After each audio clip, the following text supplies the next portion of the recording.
We're at Viking Aircraft Engines, and we're in 2019, March 1st. Did some updates to a RV-12 that was purchased by a second-hand customer. It has the Viking 110 engine in it.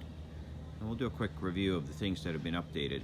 The propeller right up front here used to have the Sensenich 2-blade propeller, which over time was, it was learned that the 3-blade Duke is much smoother running on this type of a setup. So customer upgraded to the Duke Flash 3-blade with the carbon fiber spinner.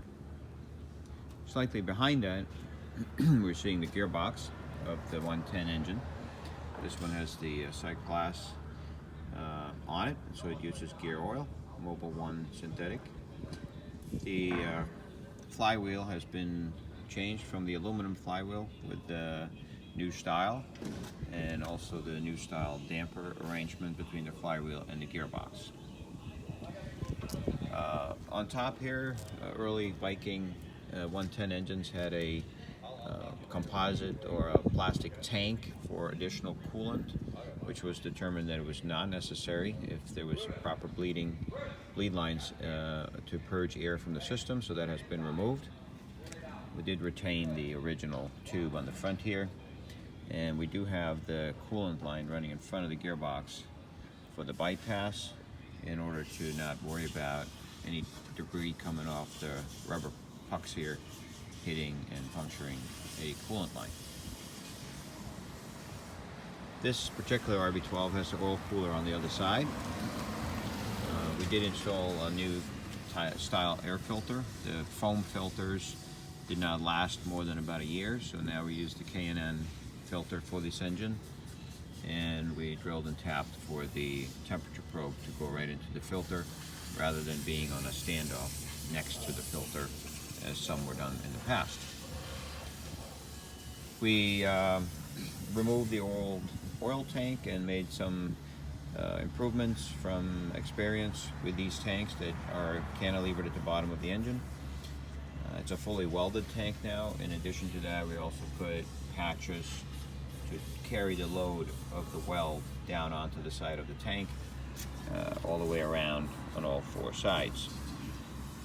The coolant or the oil pickup has now been made in through this hose, so it goes to the back here. You can see it down there with a fitting and 2 clamps, and then it continues in a very nice smooth fashion to the bottom of the oil tank, and there are no sharp bends or brass fittings or anything like that, which enables there to be oil at all times in this tube, and very nice free flow to the engine oil pump, providing a nice steady pressure. Right next to that, we see that we now updated this RV-12 with a new style muffler, which gives the a little bit less sound and more horsepower from the engine. Now, in order to be able to fit that muffler in this RV-12, we ended up moving the location of the oil cooler, because the oil cooler was on the pilot side. It was very close to the muffler, so we ended up shifting it over to this side of the cowling a little bit further, and then provided a air inlet to it using just a silicone elbow into the oil cooler radiator section. The customer wanted to add a heater to the airplane. The airplane's going to New Hampshire. So provisions were made for that. We installed the heater fitting at the bottom of the cylinder head and ran hose through the firewall to the heater.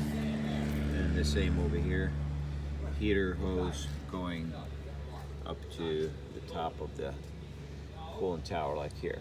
And the heater works really well. 110s need a upgrade to this pulley. This now has the steel pulley, either pulley, and so that lasts a long time. That would be good. And also for 110 engines, we always keep an eye on the top alternator mount to make sure it has a double ear, meaning that it has one here and one here. Those will not break. If it's a single ear on one side, some engines have that. Additional ear has to be added to this side. Breather system on the engine, 110 engines, real nice engines.